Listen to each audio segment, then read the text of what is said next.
पूरे देश में जो कोरोना का लहर है वो लगातार जारी है, लेकिन उसका जो कहर है वो सबसे ज्यादा महाराष्ट्र में दिखाई दे रहा है।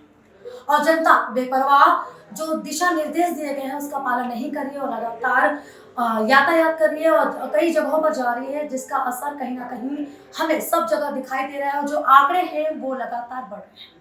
इसी सिलसिले पर हम भाजपा के नेता हमारे साथ मौजूद हैं, उनसे बात करेंगे और जानने की कोशिश करेंगे कि आखिरकार क्या वजह है जो महाराष्ट्र की सरकार लॉकडाउन नहीं लगा रही है या कोई ऐसा कदम नहीं उठा रही है जिससे जो कोरोना का कहर है उस पर लगाम लगाया जा सके। देखिए, महाराष्ट्र की सरकार शुरू से कोरोना के बारे में हरदम कभी भी गंभीर नहीं रही। महाराष्ट्र में मरीजों की संख्या सबसे ज्यादा रही, महाराष्ट्र में मृत्यु का दर सबसे ज्यादा रहा, क्योंकि सरकार ने जिस प्रकार से प्रयास करना चाहिए था प्रयास नहीं किया। अभी भी कोरोना का लहर, जो दूसरी लहर है, वो बड़े पैमाने पे आ रही है। आदरणीय प्रधानमंत्री जी ने अनुरोध किया है कि उसे रोको। इसके लिए महाराष्ट्र ने तुरंत कुछ ऐसे कठिन उपाय करना चाहिए जिसके कारण यह लहर रुके। दूसरी बात वैक्सीनेशन की, आपको जिस प्रकार से वैक्सीन का सप्लाई हो रहा है वो वैक्सीनेशन आप उसका रेट क्यों नहीं बढ़ा रहे हो? आप 30-30 लाख वैक्सीन आपके पास में पेंडिंग है, जरूरी है। महाराष्ट्र सरकार का कहना है कि अगर हम एक बार वापस लॉकडाउन लगाते हैं तो कहीं ना कहीं जो हमारी अर्थव्यवस्था है वो वापस बिगड़ सकती है। नहीं, अर्थव्यवस्था के नाम से तो आप हरदम चिल्लाते ही हो।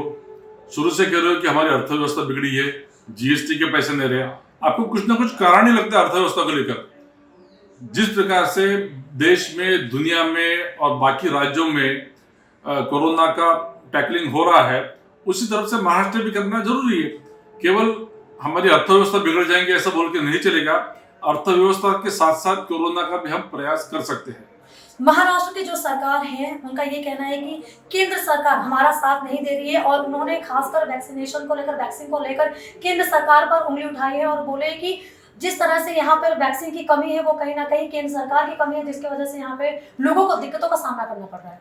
आप जानते हो, कल माननीय प्रधानमंत्री ने जब सब मुख्यमंत्री की बैठक बुलाई, उस बैठक में जब हमारे होम मिनिस्टर आदरणीय अमित शाह ने कुछ आंकड़े दिए, वो आंकड़े को लेकर हमारे मुख्यमंत्री क्यों तिलमिलाए? क्योंकि एक तरफ वो आंकड़े छुपाना चाहते हैं, वो परफॉर्म नहीं करना चाहते हैं और इसलिए इस प्रकार की परिस्थिति निर्माण हुई है। आपकी तरफ से क्या कदम उठाया जाएगा महाराष्ट्र सरकार को, जिस तरह से करोड़ के घर बन रहे हैं उसको लेकर आप क्या कदम उठाएंगे? सर्वप्रथम वैक्सीनेशन बढ़ाना चाहिए, जो नाइट लाइफ है वो बंद करना चाहिए। इनके लिए डांस बार और बाकी चीजें बहुत महत्वपूर्ण है, उसके रोक लगाई जाए और डिसिप्लिन के साथ और लोगों में ज्यादा से ज्यादा और अवेयरनेस बढ़ाना जरूरी है। मनसुख हिरेन के मामले को लेकर भी आपसे सवाल है। लगातार महाराष्ट्र की सरकार कहीं ना कहीं विपक्ष पर ही हमलावर है और वो कह रही है कि इस सरकार को गिराने की कोशिश की जा रही है और इसीलिए इस तरह के जो कदम है वो विपक्षी पार्टी उठा रहे हैं हमें बदनाम करने के लिए। इसमें गिराने का बात क्या है? सरकार तो वैसे गिरने वाली है।